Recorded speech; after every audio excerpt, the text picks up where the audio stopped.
20 years ago, I was visiting professor in Melbourne, Australia, and my host asked me to give a talk on this, what it's like to be a parent and a professional taking care of children with cerebral palsy. And so we'll talk about some of that today. These are my disclosures. They're in the handout as well. And here's my big disclosure. I was hoping to follow the previous speaker because he's going to talk about philanthropy. It took me 30 years, but I had a family last year, or about 18 months ago, give me $12 million for my center. So I was going to, tell them that you can do that. So it's totally changed my career. I was going to retire sometime soon, but maybe never. I'm going to talk about some things that are off-label. Botulinum toxin has been approved for some things. It's mostly been approved for upper extremity. Botox recently, just last month, I didn't put it on my slide, was approved for lower extremity use. But we'll talk about those things. Intrathecal baclofen is not approved for the use in dystonia. I'm going to tell you it's the best thing for dystonia. But 50% of the drugs that we use in children have not been approved for children. And so as a professional, as a doctor, you're allowed to do whatever you want, which sounds also really stupid. So what is cerebral palsy? When I was a resident, I was taught that it's brain damage due to obstetrical trauma. And if you look on the internet right now, you're going to find some fantastic websites, but they're all run by lawyers, and they all say, sue your doctor. But they have good information on them. Was the baby too big or too small? We were taught that. And obviously, it's a lot more complex than that, and we'll talk a little bit about that as we go forward. One of the things in the definition is that it occurs before the age of 3, and I guarantee you, a bunch of us sit together in a room and make up things, and we say this is consensus, so that's what it means. And that also is the definition that you see there. We all got together in a room and came up with this definition. They actually left off the musculoskeletal problems in the very first presentation, and Dr. Kirk Graham got that added on. But you can see it involves everything that affects the brain, which is everything that in our body, is affected in cerebral palsy. And so much so that there really isn't a thing called cerebral palsy. It's the cerebral palsies. And this this goes back into the 1800s when doctors were writing about this in the first place. They called them the cerebral palsies because they knew it wasn't a simple disease state. There are some increased risks. So if you're born prematurely, you have a higher risk. If you're very low birth weight, 1 in 3 children will have cerebral palsy. However, most children who have cerebral palsy were not premature. There's more kids that are full term than there were premature. If you're under 28 weeks, 10% of those children will have cerebral palsy.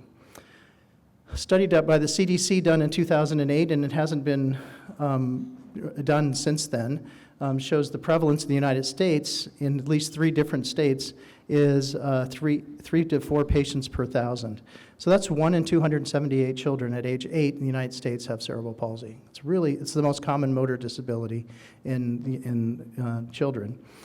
So about 10,000 new diagnoses each year. About 1 million people have cerebral palsy in the United States. However, the thing that's changed, and that came up in the last talk on CCS, is that 87% of these children now live past 30 years old. And of course, all of our services stop at age 18 or 21. And that's obviously a huge problem, and I'll talk about that later. For some reason, it's higher in the black population in the United States, and we don't know why that is. Maybe socioeconomic as much as there may be other factors. However, there are now more adults with cerebral palsy than there are children with cerebral palsy. And I know most of you take care of children, but you all care about these children, and where do they go after this? Just statistics about disability. About 54 million people have disability, and I always say in a big group, if you look around the room, everyone in this room at one time in your life will either be disabled or dead. Think about it. Think about it. You're going to be on a walker, you're going to be in a wheelchair, or you're going to be dead. So disability affects everyone, not just those of us who have children with cerebral palsy.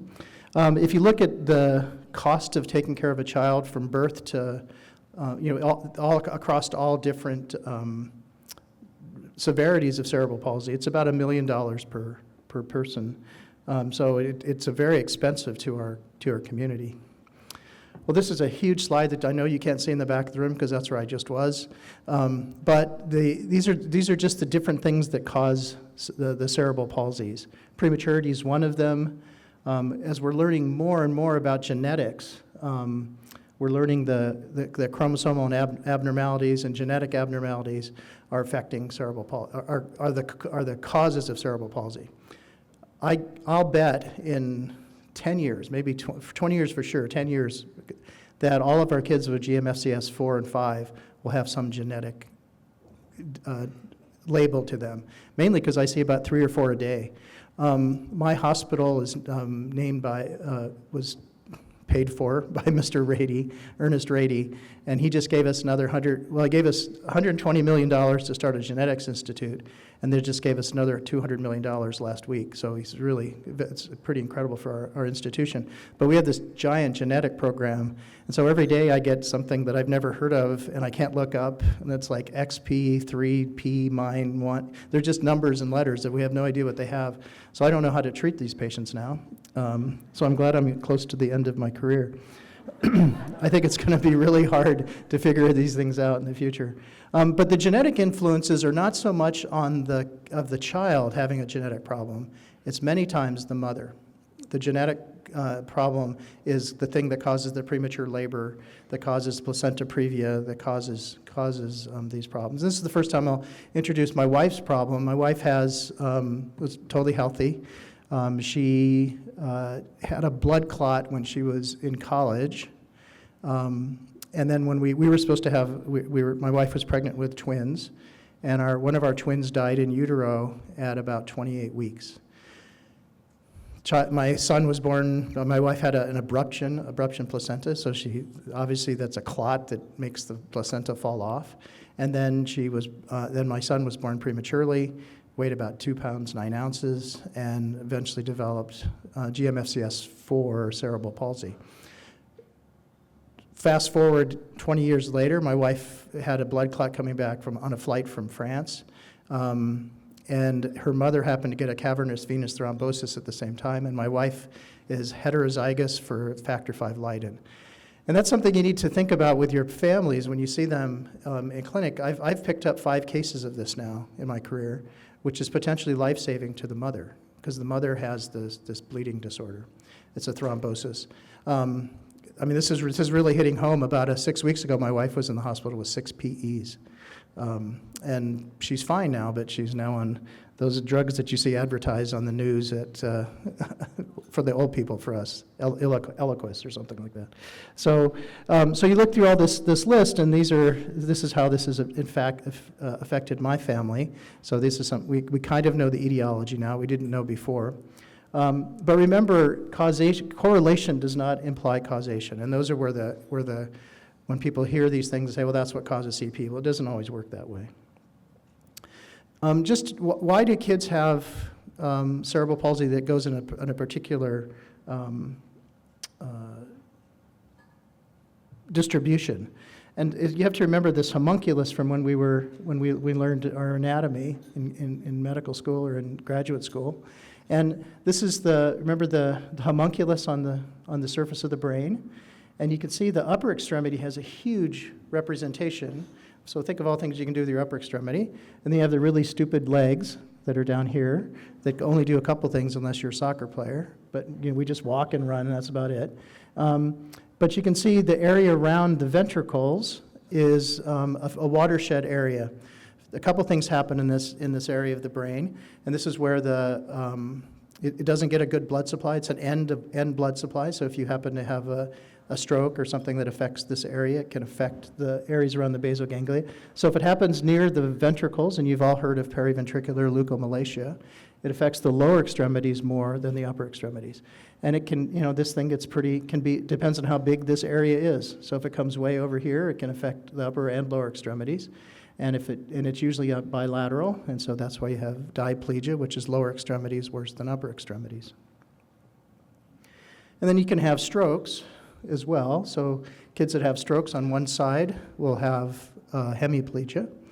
Will we'll talk about some of the classification systems. But I want you to look at this area down here, and this is really what's changed in my career as far as the understanding of cerebral palsy. The basal ganglia are right next to the ventricles as well. And the basal ganglia are really important in cerebral palsy, which is something that's, probably we've learned in the last 10 to 15 years. So some of the things we've learned with functional MRI is this thing called tractography. You can see just from this is actually a really simple tractogram where you can see all the connections in the different parts of the brain.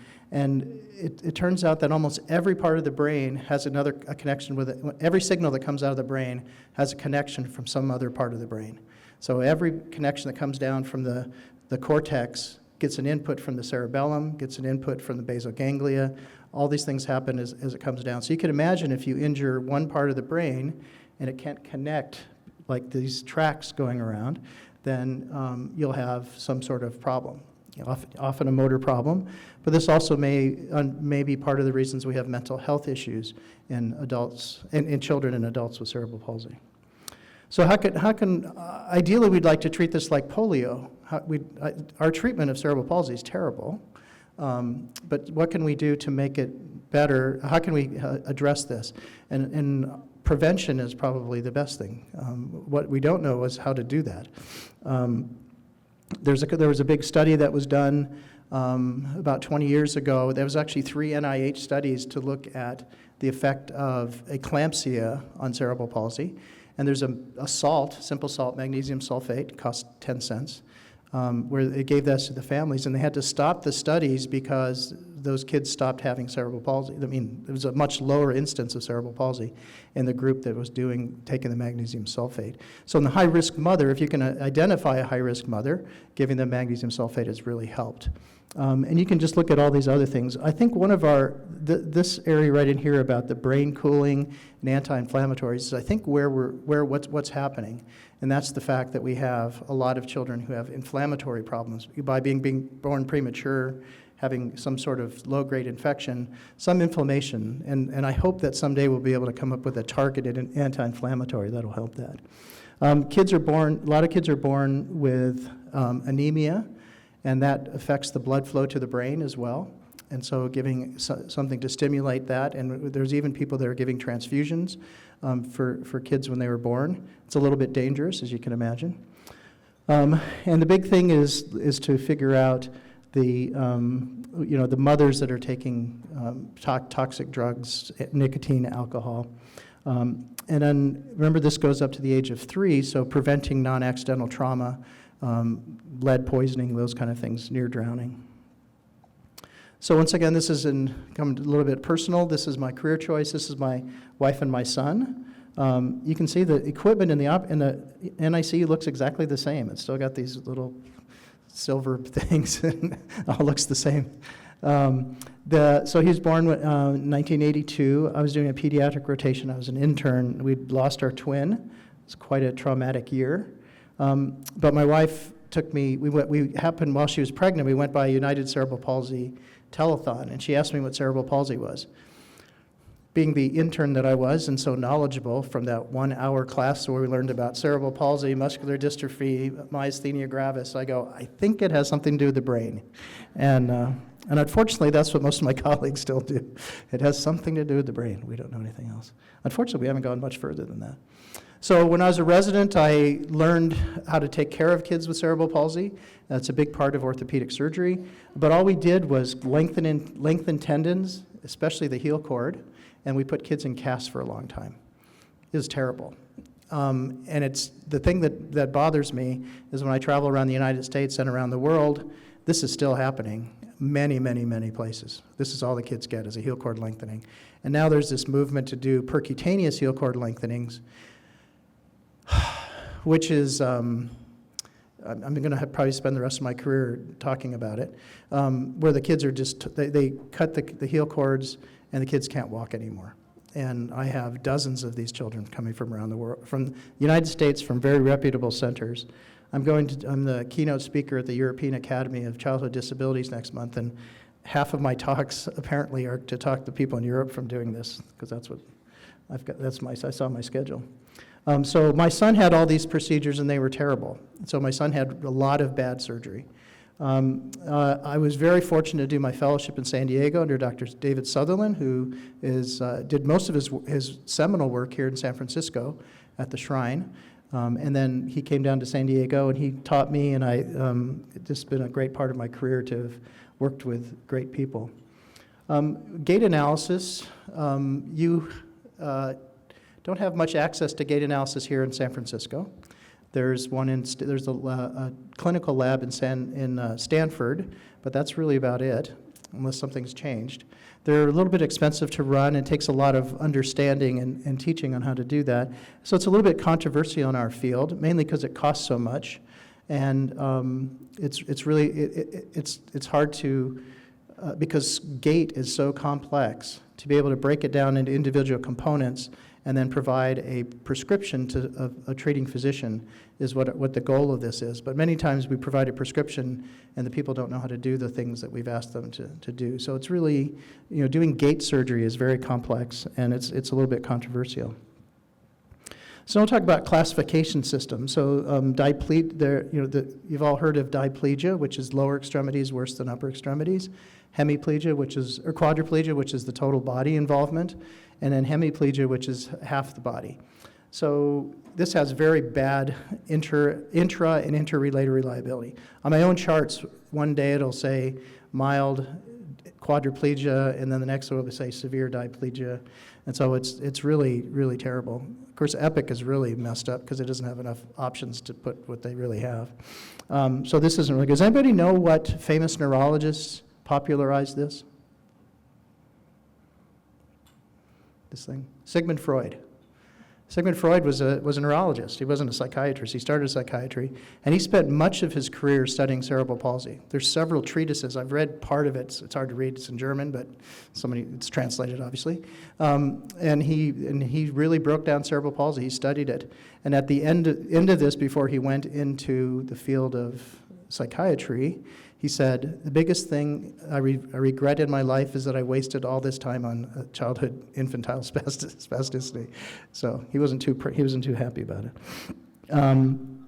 Right now, there's a big move to use the European thing, which is unilateral versus bilateral. I think this is totally useless to me. Because very, very rarely do you have just unilateral cerebral palsy. And those of you who treat know that that's true. There's always involvement of the other side. And there's a recent study that showed that this is wrong 21% of the time. And if that's true, then this is not a good classification system. But it's really, because it's so simple, people are using it. We use levels of ambulation, household, can they walk in therapy? Can they go in the community? And those have limitations. And so this is what we use now is the gross motor functional classification system. This came out of Canada, and it comes off of this thing called the GMFM. So the GMFM is a series of tests that you give to children: kicking a ball, going upstairs, can they crawl, just gross motor tests, and you come up with a score. And then when they started to graph these out, they have thousands of children. They realized that they kind of broke into some order where you have kids with higher function, and then you have kids with lower function, just based on these scores. But you can see there's a pretty wide spread between them. But then we were able to break it down. And when they first published this study, it was published with words, and you can't use words for orthopedic surgeons. We need to have cartoons. And so my friend Dr. Graham got his artist to draw these cartoons so we can figure out what that is. So GMFCS 1 is a child that can walk fairly normally. They can go up and down stairs, but they have a little bit of problems on uneven ground, and sometimes those are the kids that you don't even know if they have cerebral palsy. The GMFCS 2 is someone who has problems walking up and down stairs, and then in the United States, in a first world country, you can tell that the child is GMFCS 2 if they're wearing an AFO. So if they have a brace, that's a GMFCS 2. The GMFCS 3 is someone who uses a walking aid, so crutches, a walker, and for long distances uses a wheelchair. GMFCS4, so those are the first three are ambulatory. GMFCS4s are non-ambulatory, but they can use an electric wheelchair, and they can do some standing and walking in therapy. And a GMFCS5 patient is someone who is totally involved and requires someone to be fed and all their care taken care of. So the 4 and 5 are non-ambulatory children. When we came up with this idea, we saw this, it's almost a straight line, direct correlation between almost everything that happens in orthopedics. And as it turns out, almost in every other field as well. So the kids who have GMFCS1 have less hip problems, they have less spine problems, and then GMFCS5s have more. It's one of the few things in medicine that it almost is a straight line. It's not anything else. But it's not an outcome measure. So you don't do surgery on somebody to make them take someone who's a non-ambulator, a GMFCS4, and then make them a GMFCS3 or 2. It doesn't work that way. Our goal as surgeons is to keep them at the level that they were at age 6. And that, it's hard to sell that to parents. It's hard to sell that to a lot of people. But that turns out that's just what the natural history is. And so if we see someone who was a GMFCS3 and all of a sudden is using a wheelchair all the time, that's actually an indication for us to see if there's any surgery we can do to help or any other therapy we can do to help that person. This is an outcome measure. The other thing on that GMFM, and I don't know if I can go back. The other thing that's very important on this is up to the age of 6 or 7, and all of these, they continue to get better. So anything that you do, this is a natural history study. There's no interventions in this. So whatever you do between 0 and 6 or 7, whether it's early childhood intervention, whether it's botulinum toxin, whether it's whatever it is, those kids are going to get better. And we all take credit for it. I'd say about a half, not a half, maybe I'll be generous to myself, maybe a quarter of my CV is ridiculous studies done in kids this age, and they all got better, and I took credit for it. Well, they would have just, if I'd done nothing to them, they'd have got better. So it's, just remember that as you're looking at the literature about how things are going. This is an outcome measure, and that's what happens at 5, 50, and 500 meters. What you use, if you use a walker for 500 meters, but you can walk independently at 5 meters, and then we give these scores. So when someone tells me, they call me up from around somewhere and say, I have a patient who's a GMFCS3, and then they tell me what they do at 5, 50, and 500 meters, I have a picture in my head of this patient. I've seen this patient before, and I can give a better recommendation than if someone says this is a bilateral CP patient. I don't know what that means. Is that someone who's walking? Is that someone who is in a wheelchair with bilateral CP? There are other classifications, and if you want to get even further down, there's one on the upper extremity called the MAC. It was very similar things as the GMFCS. There's a communication functional classification system, same thing. So once again, if you tell me that, and then tell me what their MAC score is, and then tell me what their communication score is, I really know what this patient is like. And so that's the whole point of a classification system. So we look at dimensions of a disability. And this comes up from the World Health Organization, which is apparently our only information on the coronavirus these days, but a political statement. But it's coming out from the World Health Organization, and it breaks it down into body function and body structures, activity and participation, and environmental factors. And our goal is to do activities and participation. None of this, so what, I can make their bones straight, I can lengthen their tendons. If they don't improve in something that they want to do, what was the point? And that's what the ICF is about. And so this is my son and my other younger son, actually, and we started a baseball league. It's called the Challenger League. They're all over the country now. We had the first one in San Diego and the second one in San Antonio, where I was stationed in the Army, and now it's taken off everywhere. I don't take any credit for it. I was just one of the coaches, but it really is participation is what's important. And here's my son now in a drum circle, and he goes every Thursday and they do drum circles, and he's very active. He does much more in the community than I do. I just stay home and watch TV. But you're all in this room, and it's just realized what a multifactorial problem this is. And so just look at all the specialists in this room. It's just very impressive, and what you all do. And I'm sure that I could add 20 more things to this list.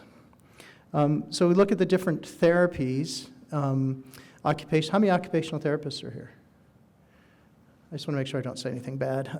Speech and language therapists. So I can talk trash.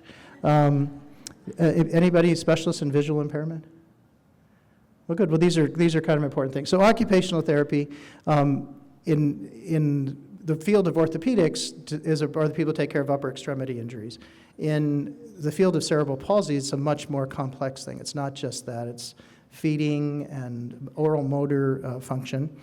Speech and language is very important, and I've heard a little bit about that here. Management of drooling. As kids get older, especially GMFCS 3s, not older, but GMFCS 3s and above have a problem with drooling. Does anybody know what United States government agency funds the most drooling research? SPAS program. Some of you have heard my talk before. It is NASA. When you go up into space, you drool. And they didn't find out about that until the Gemini program. Remember, the Gemini was 2 people going around the Earth for a long period of time. And so they took their helmets off, and the drool would go all over. They didn't see it until they put their helmets on as they came back into re-entry, and then the drool would come down on top of their masks. And so you imagine 2 weeks of drool coming around there. So the people in the space station, the first thing they do is they get up and they have a vacuum cleaner and find the drool, because they can get into their equipment, and they get the drool out. So there's a lot of research. So I've actually been to 2 drooling conferences, and it's very interesting. And then visual impairment. We don't think about visual impairment very much, but remember, it's a brain. There's damage to the brain. And so a kid, especially if, those of you who take care of adults with strokes, and I do that as well, but if you think about the hemianopsias, so think if you just close your left eye, and then see when your hand comes in so you can see it. Pretty far in, right? So if you have a hand that even works and you can't see it, you're not going to use that hand. You're going to ignore the hand. Other kids have hemianopsias where they have it's an inferior hemianopsia because of where the brain injury is. So you can't see the floor. Can you imagine walking, seeing the floor? And some of the studies that we've done in our Gait lab is it's always good to give talks in hotels because they have the most hideous carpets. So if you look at these hideous carpets and realize if you were walking, could you look through this and go, oh my gosh, where am I going to fall through a hole, or what is this carpet? Or the ones that have really wild patterns. And we did that. We put a blank thing down, and then we put some of these ugly carpets down. And kids walk differently based on what they're doing because they think they're going to fall. Neurodevelopmental, there's a lot of different therapies, and I don't want to, but we can talk about all the different therapies. One of the early ones is neurodevelopmental therapy, which is what my son had. Hippotherapy, everybody knows what that is? Riding hippos. Hippos, the work. It's funny, I asked the people who started this thing, so equine therapy was actually used, so they couldn't use it. And hippo is the Greek word for horse. So hippopotamus is a water horse. That's how that comes from. And then the big thing, well, physical therapists do so much, but also is one of the things that they're experts at is the equipment, getting you the right equipment for our patients. And those glasses are now back, but they're usually worn by college girls. We have Gait Trainers. And the Gait Trainer, we're not quite sure how these work, but they really help the GMFCS 3 patients. The problem is when they become GMFCS 4 and 5, and they're kind of hanging on a seat, is that really helping the child? My point at this thing is whatever the kid likes to do. If they like to do this, then that's great. But it probably isn't going to help them walk. If you're GMFCS 4 at age 6, you're probably going to be GMFCS 4 the rest of your life. There's the controversial areas, what's the role of standing? And we have, there's several papers pro and con this. One of the pros is that it increases the bone density in the lower extremities. A study out of Boston Children's showed that in order for that to happen, you have to stand for an hour and a half a day, which is really hard.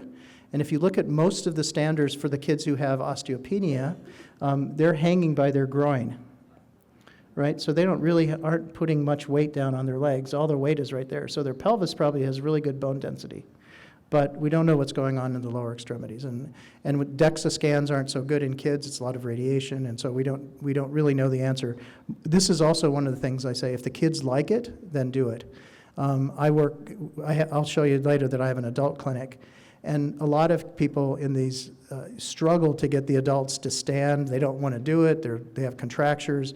All the caregivers are hurting their backs. And you just realize, I can tell them if the adult likes it and cooperates, then do it. But if not, it's probably not worth it. I've actually had dozens of fractures in my career of people trying to get people up in a standing program.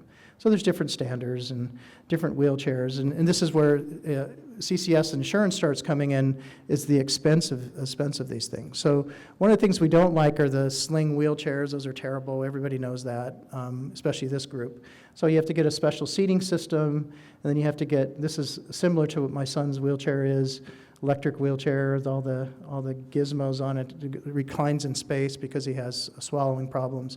How much, I know you guys are in the field, how much do you think one of these things costs? 40,000 is about right. That's exactly right. So these are really expensive things, more expensive than my Subaru. So they're kind of expensive. Lifts, everybody wants to have a lift, especially as the kids get heavy, as the adults get heavier. And these are the pictures that they have of these Hoyer lifts. They're always in a big white room where there's no carpet, there's no furniture, there's no doors.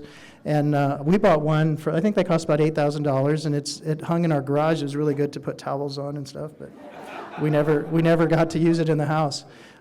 We have bought these in our home, but these cost about $10,000 each.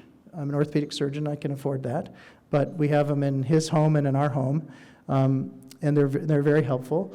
But this, really hard to get into different places with these different lifts. So just remember that not only are we caring for the child or the adult, we're also caring for the family and the caregivers. Transportation is really hard. California has terrible transportation to different outings, and San Diego is really one of the worst. And then you get this, so some people have special vans for transportation, and we do too, but they're hard to get. You have to call in every day to get approval. And then we have a van like this, and we're on our fifth van for my son, and these cost about $40,000 or $50,000 each as well. And those are and they break down all the time because you add all this extra weight, new tires and new brakes and everything, so it's really expensive. The medical management of cerebral palsy, and I just put all these down. Hopefully they're in my handout, but you can also see, I just put these down because my son has had all of these. These are just a list of some of the things that he's had in his life. His seizure disorder didn't start until he was 25. He had no seizures as a kid. So as we were talking about transition of care to an adult provider like an internist, the first time they see him, they go, "Oh, this kid has a seizure. He must have had it his whole life," and it isn't true. I can watch these kids and adults develop things later in life.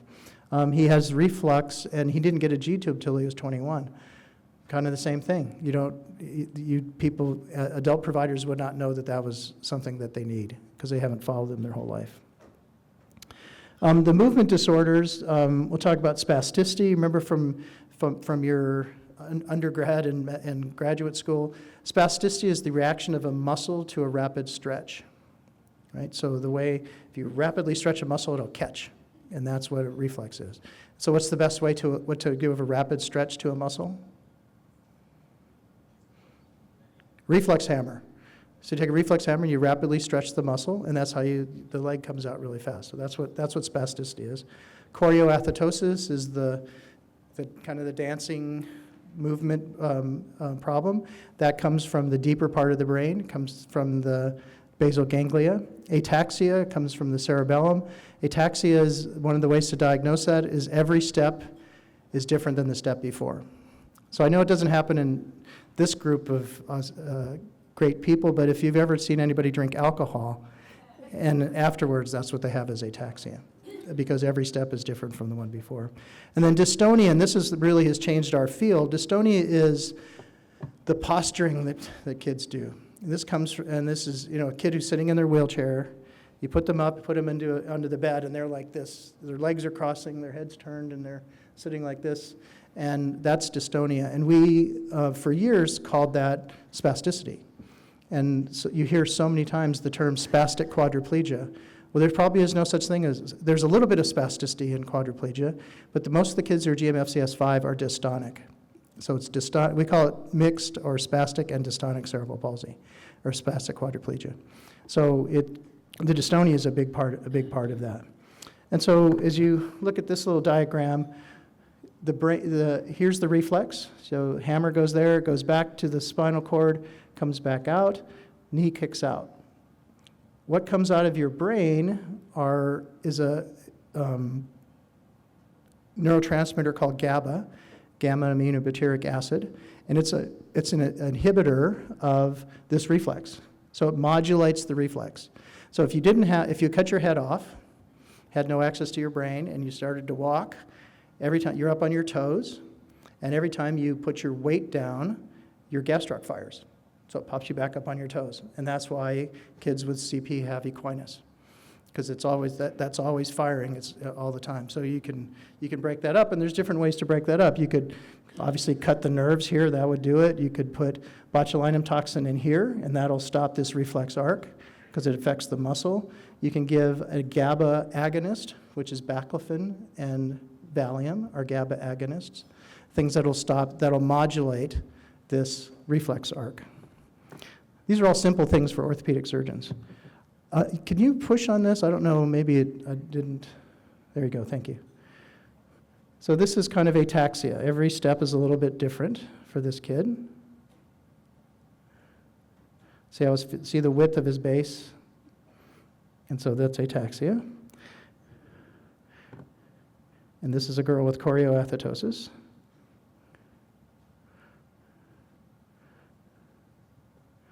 And here's a kid who has a combination of dystonia and chorioathetosis. He has posturing of his hands. See how his hands are postured?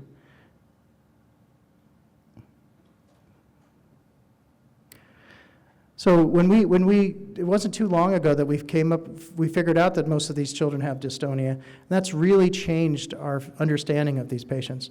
Because one of the things that what happens with dystonia is if you do typical orthopedic surgery, like lengthen a tendon, they don't get better. They actually can get worse. So you take someone who has a biceps spasticity and they have dystonia and you lengthen their tendon, they'll go into full extension and then they can't ever use their hand again. And so we're much more cognizant of the fact that these people have dystonia. And this happens down in the deep part of the brain. I usually ask the orthopedic surgeons if they can tell me the anatomy of this, which is always a joke, because I don't know what it is either. But this is the area that we do deep brain stimulation and where people are trying to affect dystonia. Dystonia can become so severe that you can get what's called a dystonic storm. And we've had a couple kids almost die of this. The basal ganglia just keeps firing, so much so that every muscle in your body fires and you get, your muscles break down and you go into kidney failure. So we put these kids into comas and just let it all calm down and then eventually get a baclofen pump in them. But there's other problems that kids with cerebral palsy have, and that's the loss of selective motor control. Remember, if they have a hemiplegia, they'll have sensory deficits, so they may not feel their hand as well or their leg as well. Weakness is a big problem that we don't think about. I was taught in residency that you shouldn't do physical therapy for strengthening in kids with cerebral palsy because it'll make their spasticity worse, and we know that that's not true now. A lot of studies have been doing that. And then these kids have delayed growth and development. So what do we do for spasticity? I told you a little bit about using Valium and baclofen. The therapy works for a while. It's like when you get a massage, you feel really good for about an hour, and you go, why did I spend $100 for that? And you don't feel good afterwards. It's the same thing with there. We use phenol and alcohol, where you put that on the nerve, and it dissolves the myelin sheath, and it stops the reflex arc from going back and forth. And that lasts for about 6 months. And then we use botulinum toxin. The thing we've been using recently is the CBD oil, which we can use here in California now legally. The problem is we have no idea who makes it, which dude is handing it to you. You don't know what it is, and so we need to study it, but we actually tried to study it at our hospital, and the Justice Department said if you do that, you'll lose all federal funding. So obviously you can't do that in a Medi-Cal hospital. Orthopedics, just by doing surgery, we can alter that reflex arc, because there's receptors in the muscle, and we change that, but it only lasts for about 3 months. It doesn't work very well. For some reason, when you do a spinal fusion on kids with dystonia, their dystonia improves. I don't know why, but somehow that, posturing, when you get it, it gets a little bit better afterwards. But this is the real treatment for dystonia, and this is the intrathecal baclofen pump. We have about 200 pumps in our hospital. If you've never seen this before, it looks like a small hockey puck, and then you put the tube and we go all the way up. My son, when he had his put in, had it the highest ever. It was up at C1 and C2. And he developed swallowing problems afterwards and had to have a G-tube then and a Nissen fundoplication, but it's completely got rid of his dystonia in his upper and lower extremities. So he can now use a computer. His speech is a little bit better, but it was at the cost of having to have a G-tube. You can do a selective dorsal rhizotomy, and you have people here in San Francisco that do this. So this is for kids that have pure spasticity, no dystonia, and so it's almost for the kids that don't really need it to get the best outcomes. So they have to have normal trunk stability, but pure spasticity. So they're for the GMFCS 1s, maybe the GMFCS 2s, and a few GMFCS 3s. If you do them for any other kid, it's probably not going to work because it doesn't affect dystonia. Dystonia is coming from the brain, not from the reflex arc. And here's my son before and after his after his baclofen pump. And at this age, he was about 12, and he asked me to take him to the operating room and kill him because his life was so bad. He couldn't drive his wheelchair, and he couldn't use a computer. He had nothing in his life. Deep brain stimulation, you have a program here in San Francisco that's looking at deep brain stimulation. So far, it doesn't seem to be working for cerebral palsy. It does work for the genetic disorder, DYT1, and there's, as I found out last week, there's 3 other ones because they all came into my clinic, types of dystonia that are genetic dystonias. We don't know if this is going to work for them, but this really is a fantastic thing for the genetic dystonias. So orthopedic surgery, we'll go through really quick. We do single event, multi-level surgery. Delay the surgery as long as possible. Remember, at 6 years, that's when you kind of figure out what level they're at, so that kind of tells you what they have. The other thing I didn't tell you is dystonia starts getting worse at around age 6 years. So you may not know that a 3-year-old has dystonia, but you will a 6-year-old. And then use spasticity management as an adjunct. And so initially, we do botulinum toxin early and use AFOs. If we do casting with botulinum toxin, the only time we do early surgery is if the hips are coming out. So if the hips are coming out in a 3-year-old, we'll do a hip reconstruction. And then our goal is to do what's called single event, multi-level surgery at around age 8, 9, or 10. So we only do 1 operation. On that day, I'll do 16 operations on a child, and then they do all the rehab afterwards. And it's the best way. We think it's the best way to do the surgery. So GMFCS 1s rarely require surgery. This is from my friend Dr. Graham.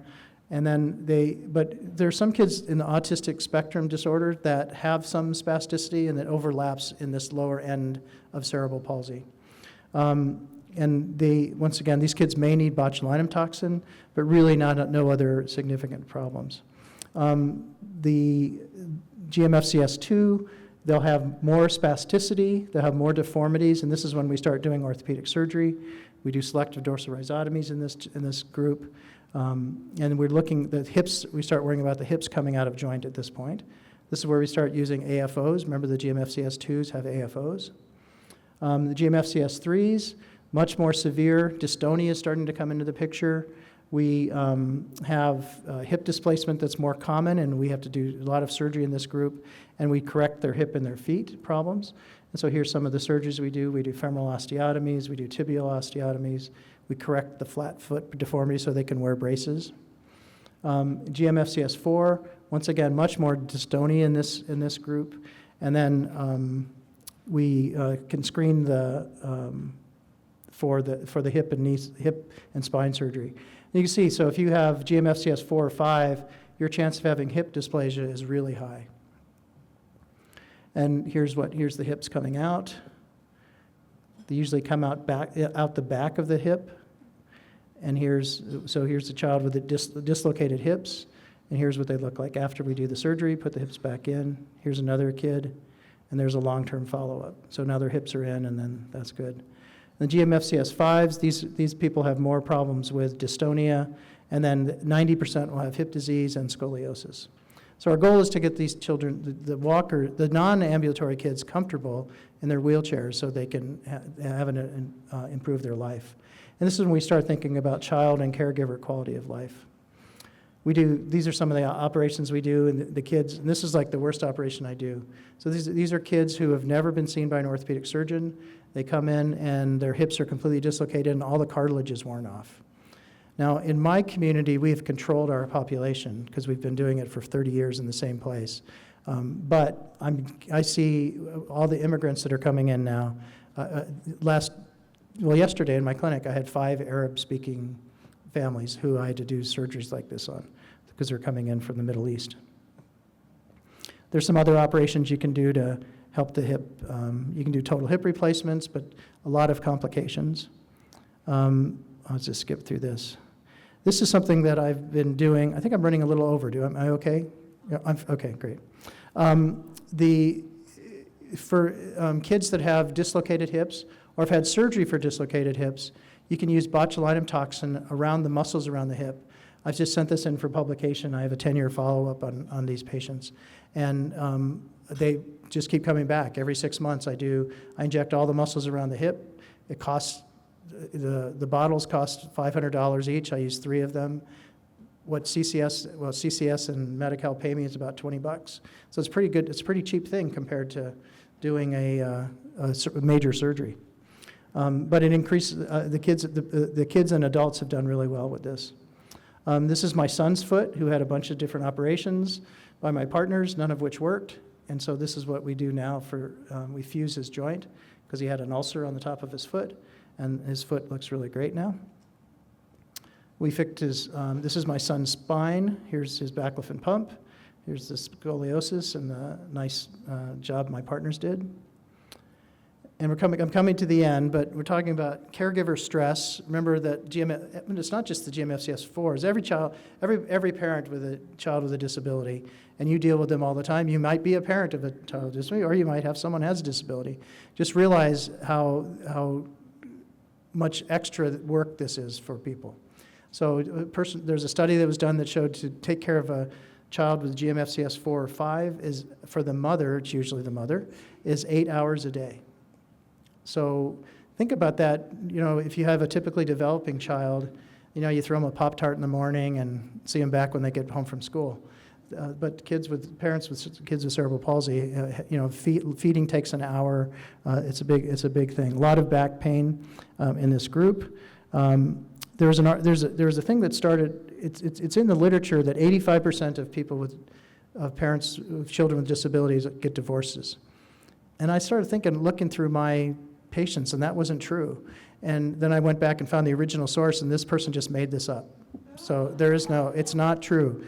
It's actually better than the national average, which is 50%. 50%, that's still pretty bad, but it's better than that. And it's usually the mother that gives up their job or career. Obviously, has social impacts. And then there's sleeping disorders. My wife has not slept for 37 years. She still wakes up all the time. It's really bad. And now we talked about transition issues, and I want to go through this. I started an adult clinic about 25 years ago. I've seen over 5,000 patients. I have 2 physiatrists who work full-time taking care of adults with me.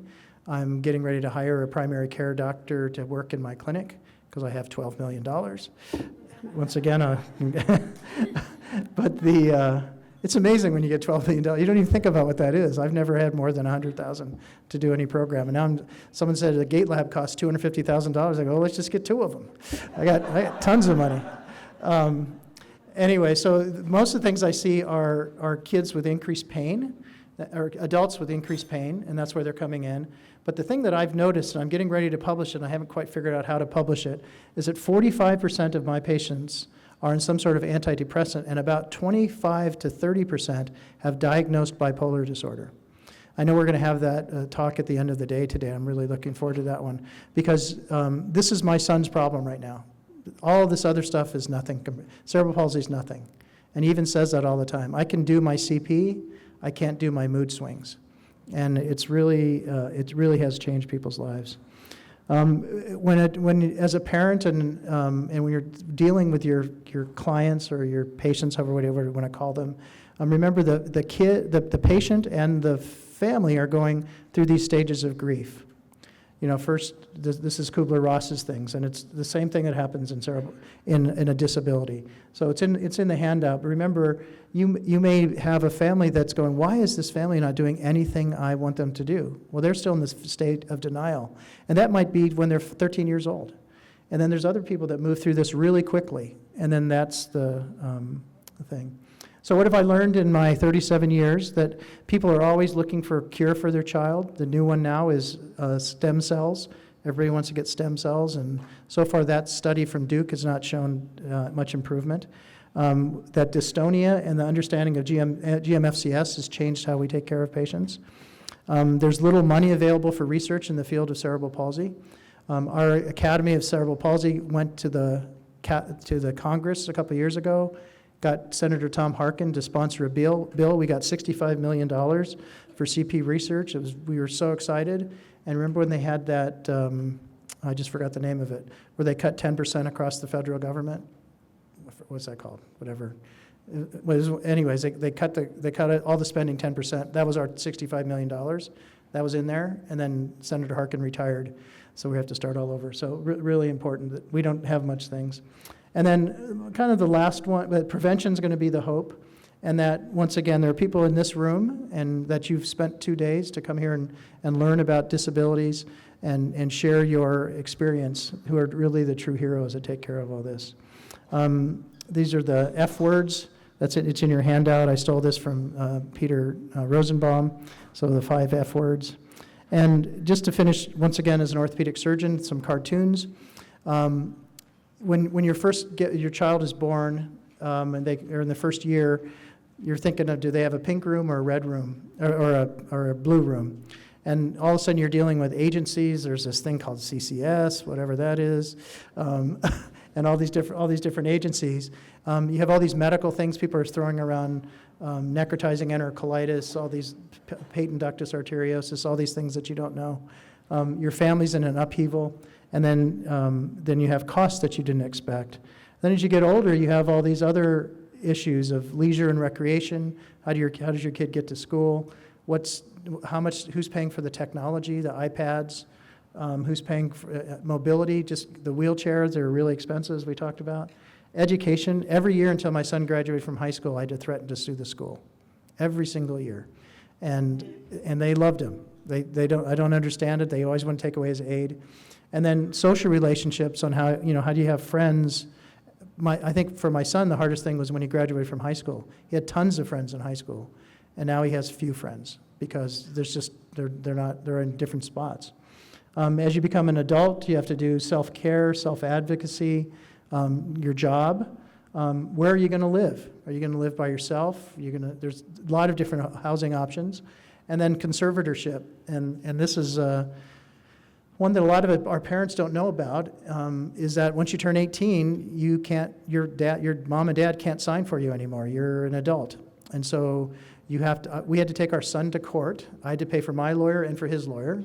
It's like $10,000, and we had to sue him to take away his right to where he's going to live, his medical care, money, if he could vote, and who he could marry, something like that. There's 5 things. And so we had to sue him, and then because you're taking away civil rights.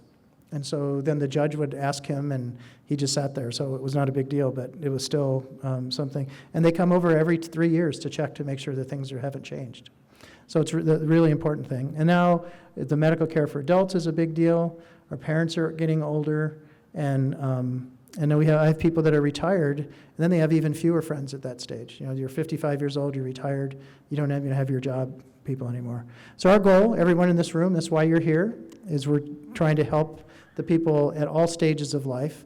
And as you can see on this thing, and I think it's drawn to scale, is medical is right there. This is the rest of the life that we have to deal with, and I think it's very important. So thank you again for inviting me. Sorry I went over a bit, and hope to answer questions in the question section and meet with you later today. Thank you.